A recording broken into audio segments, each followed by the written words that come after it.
মহাকুম্ভে শাহী স্নানে পুণ্যার্থীদের ভিড়। শাহী স্নান ঘিরে কড়া নিরাপত্তা বন্দোবস্ত রয়েছে। আগামীকাল অর্থাৎ 29শে জানুয়ারি মহাকুম্ভে শাহী স্নান এবং সেই শাহী স্নানকে কেন্দ্র করে কড়া নিরাপত্তা ব্যবস্থা সেখানে। কিন্তু এই সমস্ত কিছুকে কেন্দ্র করে কিন্তু মানুষের উৎসাহ উদ্দীপনা চোখে পড়ার মতো প্রচুর মানুষ এবার ভিড় জমিয়েছেন মহাকুম্ভে। কারণ 144 বছর পর এই মহাকুম্ভ এবং বুধবার মৌনী অমাবস্যা আর সেই দিনে শাহী স্নান, ত্রিবেণী সঙ্গমে স্নানের বিশেষ ধর্মীয় তাৎপর্য রয়েছে।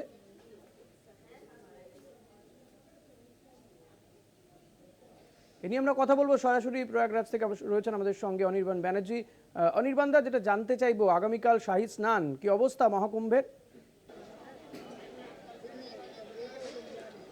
দেখো, আগামীকাল 29 তারিখ মৌনী অমাবস্যার তিথিতে যে শাহী স্নান হবে, পুণ্য স্নান হবে, তাকে কেন্দ্র করে আজকে ভিড়ে ভিড়ে ছেয়ে গিয়েছে গোটা প্রয়াগরাজ।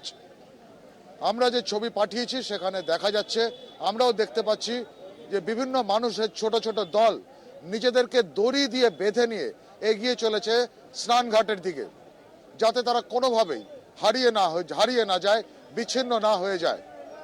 একটু সামনেই প্রয়াগরাজ সঙ্গম স্টেশন, সেখানে যখন ট্রেন এসে থামছে তখন বিপুল মানুষের ভিড় মুহূর্তে ঢেকে ফেলছে গোটা প্রয়াগরাজ শহরের রাস্তাঘাট, এবং একই সঙ্গে ভিড়ে ছেয়ে গেছে বিভিন্ন স্নানঘাট।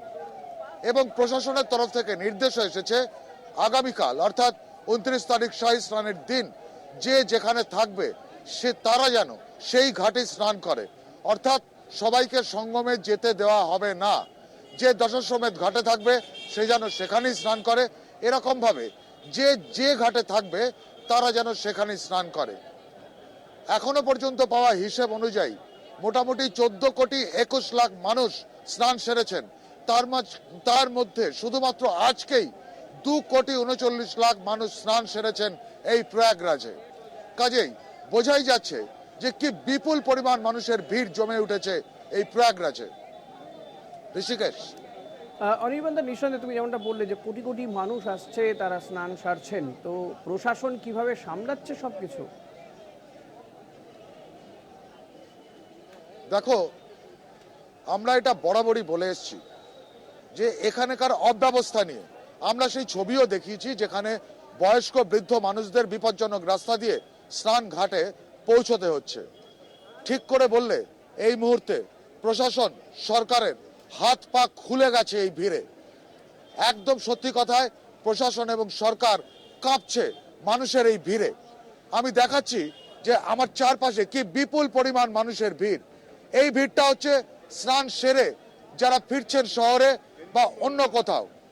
এই ভিড়ের দিকে লক্ষ্য রাখো, মানুষের মাথা ছাড়া আর কিছুই দেখা যাচ্ছে না। দলে দলে মানুষ তারা স্নান সেরে এগিয়ে চলেছে।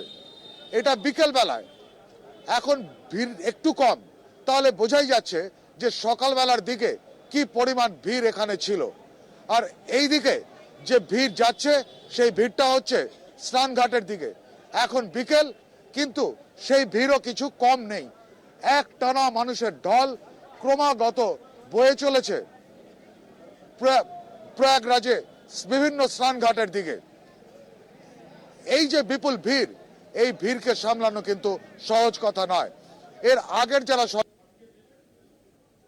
কুম্ভ 12 বছর অন্তর পূর্ণ কুম্ভ সামলেছেন, কিন্তু এবার 144 বছর অন্তর যে মহাকুম্ভ হয় সেই মহাকুম্ভ, ফলত বোঝাই যাচ্ছে সরকার এবং প্রশাসনের কিরকম নাজেহাল অবস্থা।